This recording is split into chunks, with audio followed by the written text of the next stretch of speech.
नमस्कार प्रिय विद्यार्थियों, आपका स्वागत है आपके अपनी YouTube channel power of education 100 में। और उम्मीद करता हूँ आप लोग बहुत अच्छे होंगे। और आज हम पढ़ने वाले हैं प्रश्नावली 1.4। हमारा पहला अध्याय चल रहा है। इससे पहले हम 1.3 प्रश्नावली तक पूरे कर चुके हैं और अब हम आज शुरू करने वाले हैं प्रश्नावली 1.4। तो वीडियो को बिल्कुल भी स्किप नहीं करना है और एक एक करके बारी बारी से हम इन सभी प्रश्नों को सभी प्रश्नों को हल करेंगे। यदि कोई डाउट रहता है तो आप ज़रूर कमेंट कीजिएगा और वीडियो को रोककर आप उसको बार बार सॉल्व कीजिए, क्योंकि मैथ केवल रिवीजन मांगती है। ठीक है, जितना आप ज़्यादा इसको करेंगे उतना ज़्यादा अच्छे से आपसे बनेगी। चलिए तो हम देखते हैं हमारी इस प्रश्नावली में कौन कौन से प्रश्न हमें करने हैं। तो हम शुरू करते हैं आज का वीडियो।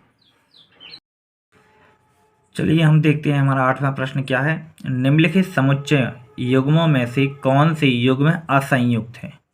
हमारा पहला प्रश्न दिया गया है 1, 2, 3, 4 तथा x सच दैट x एक प्राकृत संख्या है और 4 जो है वो छोटा या बराबर है किससे, x से, और x छोटा या बराबर है 6 से। ठीक है, मतलब जो x का मान है 4 से लेकर 6 के लगभग है। ठीक है, 4 भी हो सकता, 5 भी हो सकता, 6 भी हो सकता। ठीक है, तो हम देखते हैं इसका हल। सबसे पहले माना a इक्वल क्या हो जाएगा, समुच्चय इक्वल हो जाएगा 1, 2, 3, 4। ठीक है, ये आपको दिया ही गया है। चलिए फिर समुच्चय b इक्वल क्या हो जाएगा, x दैट x एक प्राकृत संख्या है और 4 छोटा बराबर है x से, x छोटा बराबर है 6 से। ठीक है, तो इसको हम एक रूप में और लिख सकते हैं। कैसे, तो ये हो जाएगा 4, 5, 6, क्योंकि ये बराबर भी हो सकता था 4 के और 6 से के बराबर भी हो सकता, तो 4, 5, 6 ये हमारा बी समुच्चय हो जाएगा। ठीक है, वीडियो को बिल्कुल भी स्किप नहीं करना है। यदि आप स्किप करते हैं तो आपको कुछ भी चीज़ समझ में नहीं आएगी। ठीक है, तो यहाँ तक उम्मीद है आपको समझ में आया होगा। अब हम भाषा लिखेंगे। क्या लिखेंगे, समुच्चय ए और बी में जो 4 अवयव है, 4 अवयव का मतलब ये वाला भाग चौथा जो 4 संख्या है, ये अवयव दोनों में उभयनिष्ठ है। जब उभयनिष्ठ है तो वो क्या हो जाएगा, संयुक्त हो जाएगा। संयुक्त देखिए, यदि 2 आपको समुच्चय दिए गए हैं और उसमें कोई भी अवयव रहता है दोनों में उभयनिष्ठ, तो वो संयुक्त होता है, यदि नहीं है तो वो असंयुक्त होगा। तो यहाँ पर तो क्या दिया गया है, ये अवयव है, तो ये क्या हो जाएगा, उन्होंने कहा कि ये संयुक्त है कि असंयुक्त। तो यहाँ हम बता देंगे कि दोनों युग्म में जो 4 अवयव है ये दोनों में उभयनिष्ठ है, अतः दोनों युग्म असंयुक्त नहीं है। उनका कहने का मतलब क्या था कि निम्न में से कौन सी युग्म असंयुक्त हैं, तो इसमें हम बता देंगे कि यह दोनों युग्म ही असंयुक्त नहीं है। ठीक है, अब हम अगला प्रश्न देखें।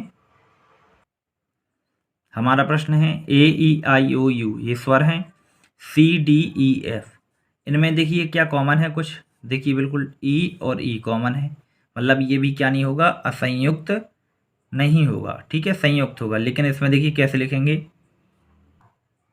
तो इसमें लिखेंगे माना A equal A E I O U, B equal क्या हो जाएगा, सी डी ई एफ, ये दो हमने समुच्चय ले लिए। इसमें देखिए ई कॉमन है, तो वही भाषा लिखेंगे जो इसके पहले प्रश्न में लिखी।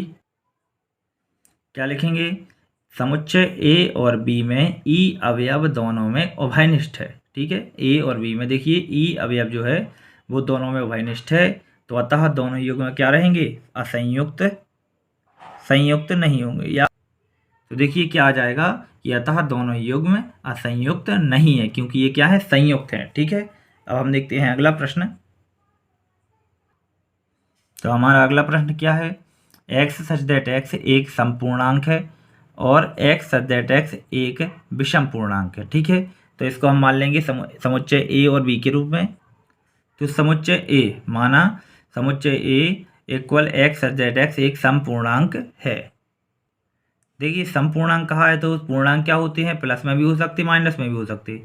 तो ये साइड भी ले लेंगे और दोनों साइड लेंगे, तो 0, -2, -4, 2, 4 ये अनंत तक दोनों साइड जाएगा। ठीक है, अब हम देखते हैं बी समुच्चय। बी समुच्चय में देखते हैं, बी समुच्चय क्या है, एक्स दैट एक्स एक विषम पूर्णांक है। विषम पूर्णांक में क्या आ जाएगा, तो ये सभी 0 के साइड नेगेटिव और 0 के इस तरफ। ठीक है, तो ये आप देख सकते हैं, जैसे मैं यहाँ पर बैठा हूँ तो ये लेफ्ट है और ये राइट है, तो लेफ्ट साइड आपके माइनस के और राइट साइड प्लस के रहेंगे। तो ये सभी क्या है, अभाज्य पूर्णांक है, ठीक है, विषम पूर्णांक, सॉरी अभाज्य नहीं, विषम पूर्णांक है। तो अब आप बताइए क्या इनमें हमें कुछ कॉमन मिल सकता है? ये सम है और ये विषम है, तो इसमें हमें कुछ भी पूर्णांक नहीं मिल सकते। तो वही भाषा अब हम लिखेंगे, फिर से वही क्या लिखेंगे, समुच्चय ए और समुच्चय बी में कोई भी अवयव उभयनिष्ठ नहीं है। जब दोनों में उभयनिष्ठ नहीं है तो दोनों युग्म क्या होंगे, असंयुक्त। अभी इसके पहले दो दो प्रश्न किए, वो क्या है, संयुक्त, और ये क्या है, असंयुक्त, ठीक है। वो दोनों संयुक्त नहीं थे, मतलब बस संयुक्त थी। अब ये क्या हो जाएगा, असंयुक्त है, ठीक है। यही हमारा क्या हो जाएगा, आंसर हो जाएगा। तो इस तरीके से हम इनको सॉल्व करेंगे।